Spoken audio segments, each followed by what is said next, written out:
संस्कृत बोल लेना, वेद शास्त्रों को रटकर कंठस्थ कर लेना, गीता उपनिषद पुराणों को मुंह जुबानी याद कर लेना अगर चमत्कार है तो फिर रावण से बड़ा चमत्कारी पुरुष आज तक इस दुनिया में पैदा ही नहीं हुआ होगा। क्योंकि रावण चारों वेदों का प्रकांड विद्वान, संस्कृत का महापंडित और शिव तांडव स्तोत्र लिखने वाला महाज्ञानी था।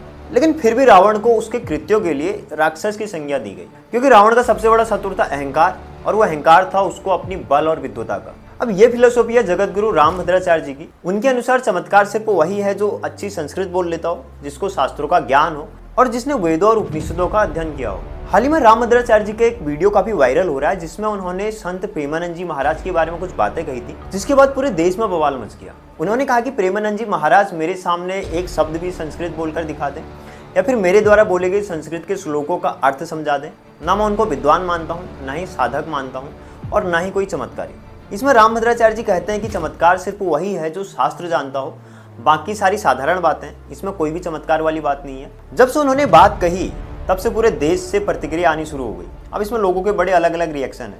कोई उनको अहंकारी कह रहा है, कोई घमंडी कह रहा है, कोई उन्हें बीजेपी का दलाल तक कह दे रहा है। अब अगर पूरे कॉन्टेक्स्ट में इस बात को देखा जाए तो कहीं ना कहीं उनके इन बातों से अहंकार की बू तो आती है। और ये बात हमने सुनी भी है कि ज्ञानी को अक्सर अहंकार हो ही जाता है, और वही जो भक्त होता है वो विनम्र होता है, बहुत पोलाइट होता है, डाउन टू अर्थ होता है। और इसीलिए कहा जाता है कि जो ज्ञान है वो दुधारी तलवार है, अगर इस पे भक्ति और विनम्रता का हत्था नहीं चढ़ाया तो अपना ही हाथ कट जाता है। अब धर्म के शिखर स्तंभ पर बैठा अगर कोई व्यक्ति अपने ही धर्म के किसी ऐसे संत के बारे में कुछ बातें बोलता है जिसको लिटरली लोग गुरु का दर्जा, भगवान का दर्जा देते हैं, उनकी शिक्षाओं से अपना जीवन बदल रहे हैं, उनकी सिर्फ एक झलक पाने के लिए पूरे देश से वृंदावन की सड़कों पे लोग उनका इंतजार करते हैं, रात के 12-1 बजे से लोग खड़े रहते हैं, फूल मालाओं से, ढोल ताशों से, भगवान की छवियों से लोग उनका स्वागत करते हैं। और जब पूरा समाज किसी व्यक्ति को इतना आदर देता है, सम्मान देता है, और उसके बारे में अगर किसी के द्वारा कुछ बातें कही जाती हैं तो फिर समाज से बैकलैश होना बहुत ही लाजमी बात है। ये बात अगर जगत गुरु रामभद्राचार्य जी द्वारा किसी और के संदर्भ में कही होती तो शायद इतना बवाल नहीं होता।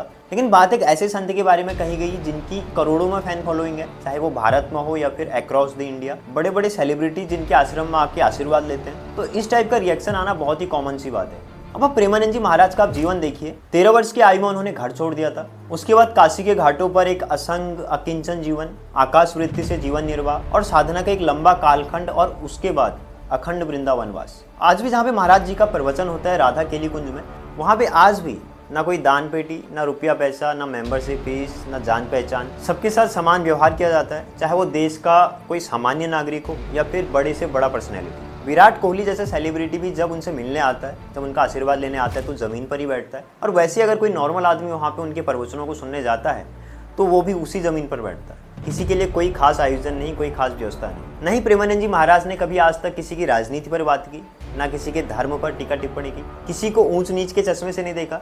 यानी कि रुपया, पैसा, पद, प्रतिष्ठा, मान, मर्यादा, किसी को भी अहमियत नहीं दी। बात सिर्फ वहाँ पे सत्य की होती है, भगवान की होती है। और यही रीजन है कि आज सभी धर्मों के लोग, चाहे वो मुसलमान हो, जैन हो, सिख हो, सभी लोग उनका आदर करते हैं, सम्मान करते हैं। और मैंने हाल के सालों में इतना आदर सम्मान किसी एक विशेष धर्म के धर्मगुरु के लिए नहीं देखा। और प्रेमानंद जी महाराज ने ऐसा कभी नहीं कहा कि वो कोई विद्वान है, संस्कृत के ज्ञाता हैं या फिर कोई चमत्कारी है। वो सिर्फ अपने को एक भक्त मानते हैं और उसी पे चलते हैं। इसलिए जगत गुरु जैसी प्रतिष्ठित पदवी पर श्री रामभद्राचार्य जी महाराज जी को संत प्रेमानंद जी महाराज के बारे में ऐसी बातें कह देना कहाँ तक उचित है? आप इस बारे में क्या सोचते हैं? जगत गुरु रामभद्राचार्य जी ने जो संत प्रेमानंद जी महाराज के बारे में जो बातें कही, आपकी क्या राय है? आप कमेंट बॉक्स में जरूर लिखिए और अपनी राय प्रकट करिए।